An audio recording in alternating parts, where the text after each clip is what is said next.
याद रखेंगे हम तेरे दिव्य कहानी। दादी जी याद रखेंगे हम तेरे दिव्य कहानी। मुरलीधर और मुरली की तुम थे खूब दीवानी।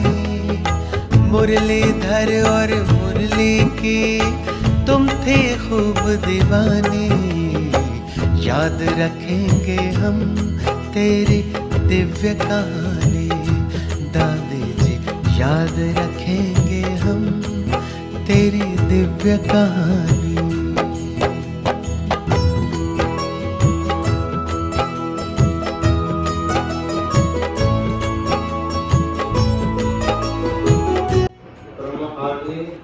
प्रमला माता जी, परम आदरणीय समक्ष बैठे हुए माताओं, बहनों, भाइयों, बच्चों और बुजुर्गों, आप सबको अपनी जानकी दादी की सेकंड दूसरी पुण्यतिथि के अवसर पर बहुत बहुत हार्दिक शुभकामनाएं शुभकामनाएं शुभकामनाएं।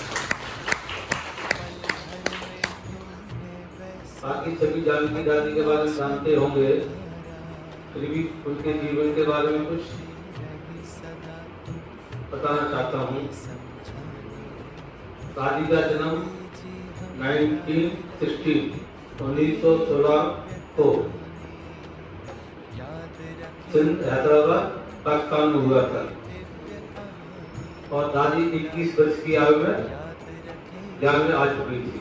सेंटर रहना शुरू कर दिया था और उन्होंने शरीर छोड़ा था कोरोना काल में 2020 को 27 मार्च 2020 को 2020 2020 हो गया 2020 छोड़ा था। दादी की बहुत विशेषताएं थी। दादी को मस्त फकीर बोलते थे क्योंकि वो मस्त रहती थी, कभी कोई ज्यादा चिंता नहीं करती थी।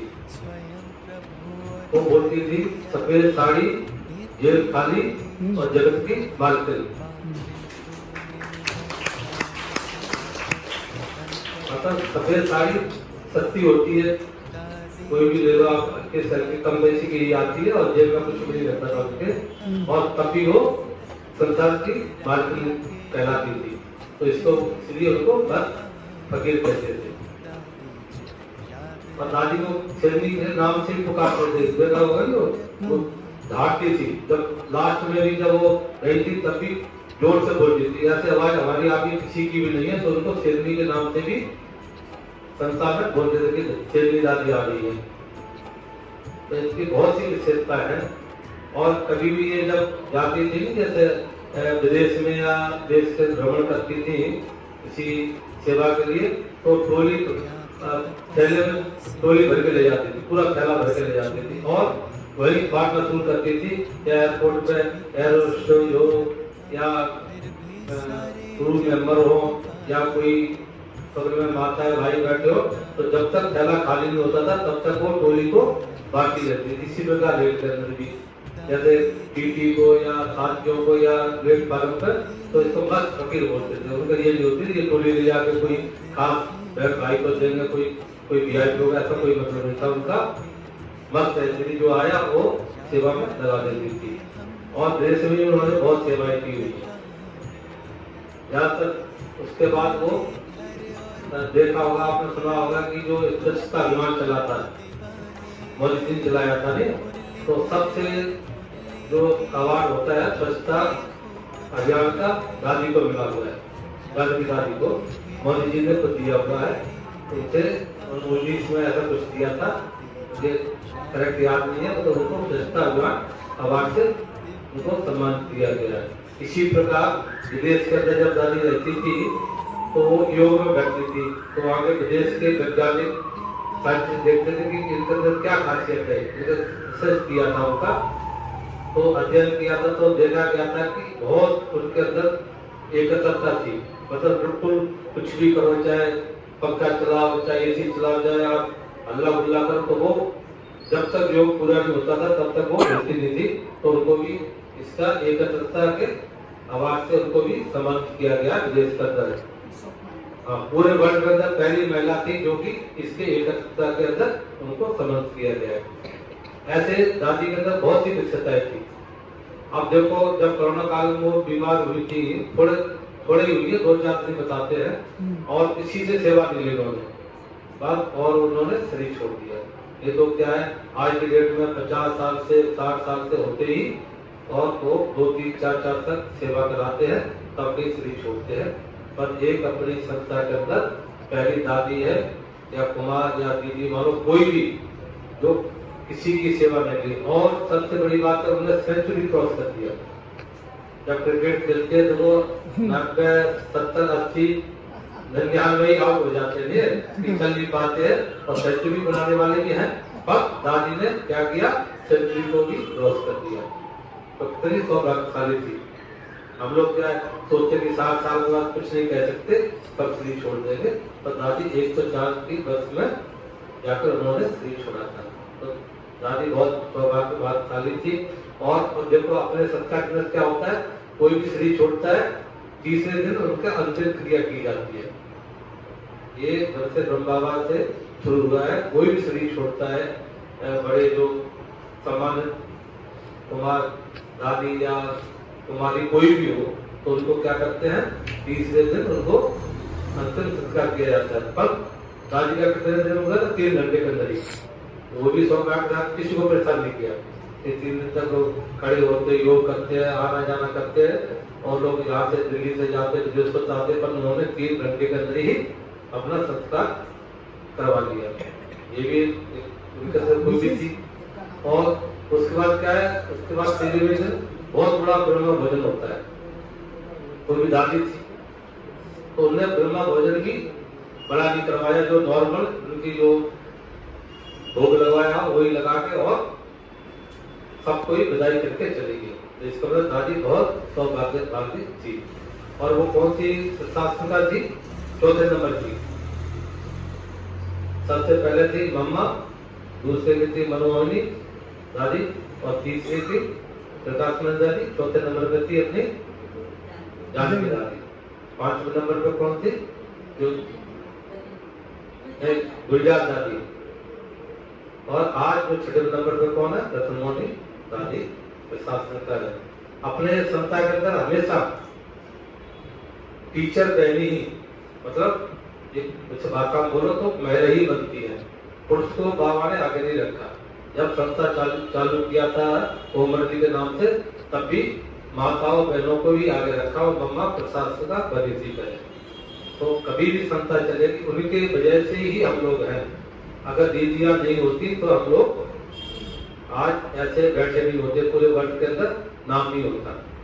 क्योंकि बाकी बहुत सी संस्थाएं चल रही है, उसमें पुरुष क्या होता है कि चाहे मैं ही क्यों ना हो, कुछ ना कुछ बेईमानी की नियत होती है। जिसमें जहाँ 10% देना चाहिए, वहाँ 50% की कोशिश करेंगे, 25 की कोशिश करेंगे। पर महिला स्त्री ऐसी होती है कि उसका हृदय बहुत मुलायम होता है, वो इतनी बेईमानी नहीं कर सकती है। तो इसलिए हमेशा स्त्रियों को और महिलाओं को ही सम्मान दिया गया है। देखा होगा कहीं पर भी महिलाओं को सम्मान दिया जाता है। ये मुलायम बेटी होती है और बच्चा पालने की शक्ति होती है, कितना प्यार से बच्चे को पालती है। पर हम लोग रानी भी बंदे मात्र, हम लोग देखो बच्चों को थप्पड़ मारे, माता बहुत मारेगी, बहुत हल्का मारेगी, मतलब प्यार से उसको चोट न लगे, इस प्रकार मारती है। तो इसलिए उसकी अपेक्षा महिलाएं बहुत अच्छी होती है। तो इस प्रकार है, आप हमेशा वैसे भी बेटियों का और महिलाओं का सम्मान करें, वही देश के लिए भलाई है। उनको शिक्षा भी अच्छा दें, और इससे क्या है, आपका सबका नाम ऊंचा होगा। क्योंकि महिला हमेशा कई पीढ़ी पर नाम ऊंचा करती है, अपने मायका की करती है, ससुराल वाले की भी करती है, और जो बच्चे आगे होते हैं उनका भी नाम, 3 पीढ़ियों का नाम ऊंचा करती है। तो महिलाओं को शिक्षा देना बहुत जरूरी है। बच्चियों को जैसे लड़के देते हैं उसी का बराबर देखें। तो बोलते हो लड़की को और ज्यादा शिक्षा दे और सम्मान करे। जैसे अपने देवी के भाई साहब, लड़की ये थोड़े नंबरों से रह गई है, भाई साहब आए नहीं आया जी, पायलट में 2-3 नंबर से रह गई, उसका नंबर सिलेक्शन हो गया था, पर वो बच गई, अगली बार उसका सिलेक्शन जरूर हो जाएगा। देखो महिला भी आजकल लड़की भी पायलट बन जाती है। आप प्लेन के अंदर बैठने की डरते हो पर वो फाइटर चलाएगी, यार फोर्स में जाए तो क्या फाइटर, जैसे एक प्लेन में इसमें नहीं लड़ाई हो रही है अभी रसिया की, तो कितना दिल होगा उसका, जान हथेली पर लेके चलते हैं। क्योंकि एक बार जब कोई भी आप गोला डालने जाओगे मिसाइल तो जरूरी बच के आओगे, क्योंकि अल्टी मिसाइल होती है, पहले ही लगा के रखते हैं, कोई फाइटर आएगा तो ऑटोमेटिक मार दिया जाता है। पर वो अपने दिमाग से बहुत तेजी से छुपाते हुए और बमबारी करके भाग खाना पड़ता है। जो जाता है उसका ये नहीं कह सकते बच के आएगा वो। तो इसलिए लोगों को कितना हिम्मत है लड़कियों के अंदर, ये भी देखो नहीं है। हम लोग डरते हैं तो लड़की के अंदर देखो इतना करने के बाद भी वो लड़ने के लिए तैयार रहती है। तो इसलिए हम यही समझता हूँ कि महिलाओं का और स्त्रियों का सबका सम्मान जरूर है। ओम शांति। ओम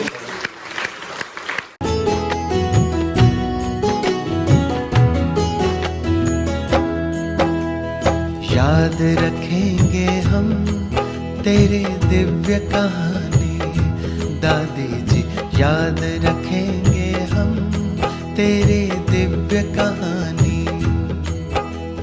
मुरलीधर और मुरली की तुम थे खूब दीवानी, मुरलीधर और मुरली की तुम थे खूब दीवानी।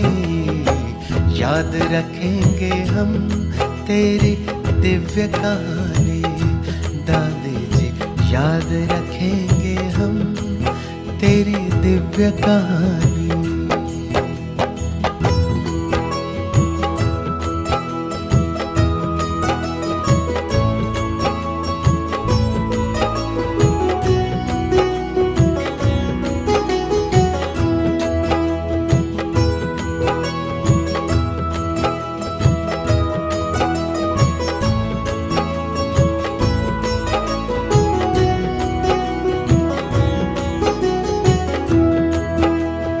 जनक विदेही कहकर जब बाबा ने तुम्हें पुकारा, पल भर में तुमने वैसा ही अपना स्वरूप धारा।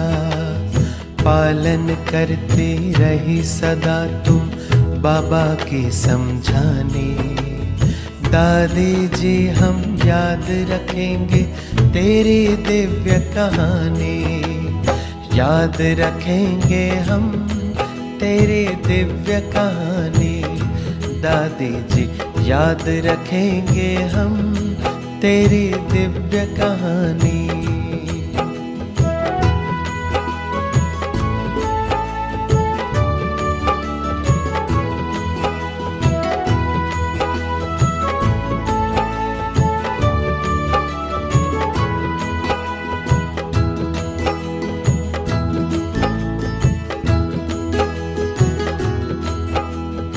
ओम शांति का मंत्र आपने अर्थ सहित उच्चारा, स्वयं प्रभु और घर की याद का देती रही इशारा।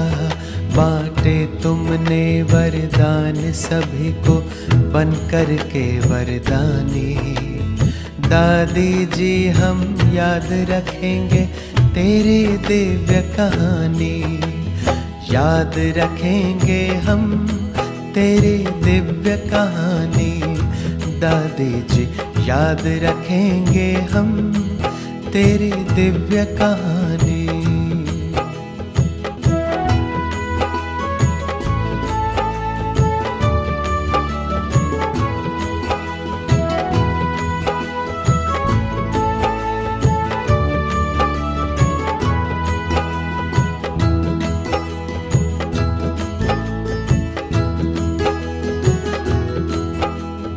त्याग तपस्या सेवा आपकी सच में बड़ी निराली थी, नहीं कुछ भी पास में रखा फिर भी सारे जहां की वाली थी। कभी भूल ना पाएंगे हम तेरी याद सुहानी, दादी जी हम याद रखेंगे तेरी दिव्य कहानी। याद रखेंगे हम तेरी दिव्य कहानी, दादी जी याद रखेंगे।